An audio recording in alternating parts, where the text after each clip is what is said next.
প্রথম কথা তো সারা আমি বলবো ঢাকা শহরে যত মিডিয়া জগৎ, এই জগতে ১ নম্বর আলোচনার বিষয় হচ্ছে এই ডাকসু নির্বাচন। দেখেন, সক্রেটিস বলেছিল শিক্ষা প্রতিষ্ঠান হবে জ্ঞান উৎপাদনের জায়গা।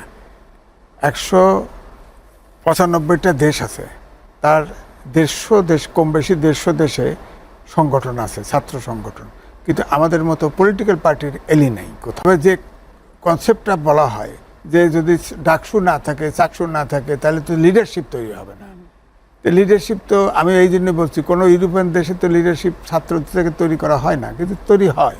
হ্যাঁ, তো এই জন্য জ্ঞানটা এখন ধরেন, এখন যে নির্বাচনটা হলো, ধরেন এই ৫৪ বছরের দেশ স্বাধীন হলো, এবারে ৮ম নির্বাচন ২০১৯-এর পর প্রত্যেক বছরই তো একবার হওয়ার কথা ছিল। তো আসার কথা, কলম নাই, তখন ভোটাররা যায় তাদের নিজস্ব বল পয়েন্ট দিয়ে নির্বাচন দিয়েছে।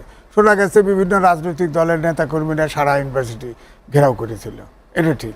তো এরকম ত্রুটি বিচ্যুতি কিছু ধরা পড়েছে, এটা ঠিক আছে। তবে এটাও ঠিক, ঢাকা ইউনিভার্সিটিতে কিন্তু সিসি ক্যামেরা ফিট করা ছিল। এটা ইচ্ছে করলে যেসব ত্রুটি বিচ্যুতি অভিযোগ আছে, অভিযোগ পাল্টা অভিযোগ। তবে আমি কিন্তু প্রথম থেকেই বলছি যে গণতান্ত্রিক রাজনীতিতে, মানবিক বাংলাদেশ, আইনের শাসন, সুশাসনে, সেখানে গুপ্ত রাজনীতির স্থান নেই। কিন্তু আপনি খেয়াল করে দেখেন যে শিবিরের কোনো প্যানেল নাই, শিবিরের কিন্তু সবাই জানে যে ঐক্যবদ্ধ শিক্ষার্থী জোট নামে তারা আন্দোলন, এটাও একটা গুপ্ত নাম, খেয়াল করছে। এখানে শিবির দিলে সমস্যা হইতো কি? ছাত্র দলের প্রকাশ্যে রাজনীতিটা কেন হচ্ছে না? প্রকাশ্যে রাজনীতি এই জন্য ধরেন, এই যে কি সাদেক কায়েম যে ভিপি নির্বাচন করছে, সে তো হেলমেট বাহিনীর লোক ছিল, মামলাও হয়েছে, কিন্তু মামলাতে কোর্ট এখন যাই হোক ভিন্ন রায় দিয়েছে, বুঝলাম। কিন্তু আমার কথা হচ্ছে যে ওপেন রাজনীতি, গণতন্ত্র চাইলে ওপেন রাজনীতিতে আসবে, আর নাহলে আন্ডারগ্রাউন্ডে চলে যান, সমস্যা নাই।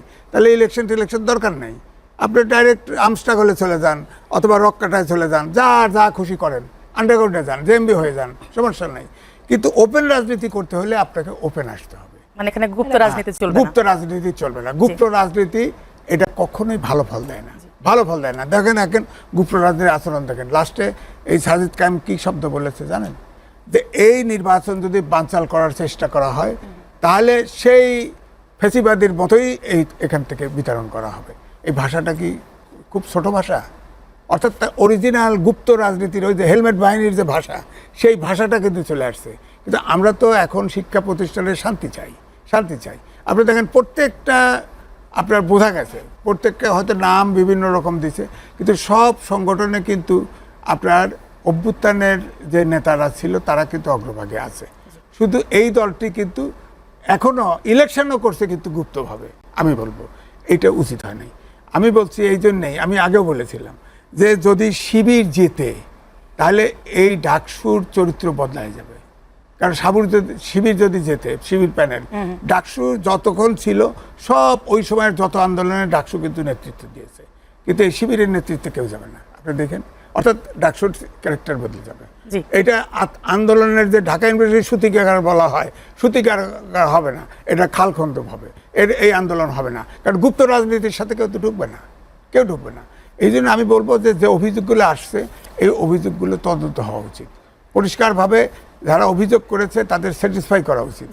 কেন সারা ইউনিভার্সিটি রাজনৈতিক দলের, একটি দলের, বিশেষ দলের লোক এসে ঘেরাও করলো? কেন ব্যালট পেপার সত্যই প্রেসিডেন্ট সেক্রেটারি, ওই গুপ্ত দলের প্রেসিডেন্ট সেক্রেটারি শুধু ক্রস মারা আছে, সেইটা গেল? কেন কলম থাকলো না?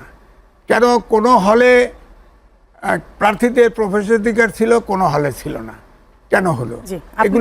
এগুলো তো অসামঞ্জস্য, স্বাভাবিকভাবেই প্রশ্ন। আপনি ইতিপূর্বে বেশ কয়েকটি ডাকসু নির্বাচন দেখেছেন, তো সেক্ষেত্রে এবারে যে ছোটখাটো ত্রুটি বিচ্যুতিগুলো রয়েছে, এইটাকে আপনি একেবারে যদি এক কথায় বলেন যে কিভাবে মূল্যায়ন করবেন? কিছুক্ষণ পরে হয়তো আমরা ফলাফল পাবো, 12টা বা তার কিছু পরে। আমি মূল্যায়ন করব এইটা গণতান্ত্রিক রাষ্ট্রের নির্বাচন, এটা হয় নাই। কারণ গুপ্ত রাজনীতি কখনো গণতান্ত্রিক রাজনীতি না। এটা তো একটি দলের কথা বলছেন, এটা তো একটি দলই তো, এটা তো বড় দল, ছাত্রদল, ছাত্র শিবিরই তো বড় দল। এখন আওয়ামী লীগ নাই, ছাত্রদল, ছাত্র শিবিরই বড়।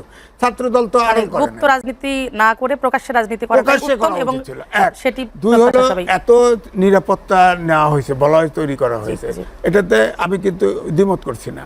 কিন্তু সিসি ক্যামেরা সবই লাগানো হয়েছে, আপনি বলেন ব্যালট পেপার ঢুকলো কি করে?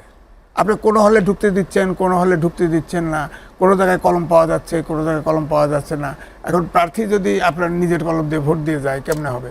অভিযোগ বলা হচ্ছে যে এবং আমি দেখলাম এরকম ছোট ছোট অনেকগুলো একটা পর্যবেক্ষক টিম ছিল ঢাকা ইউনিভার্সিটির, তারা অনেকগুলো সমস্যা তুলে ধরছে। এই সমস্যাগুলো তো নিষ্পত্তি করতে হবে।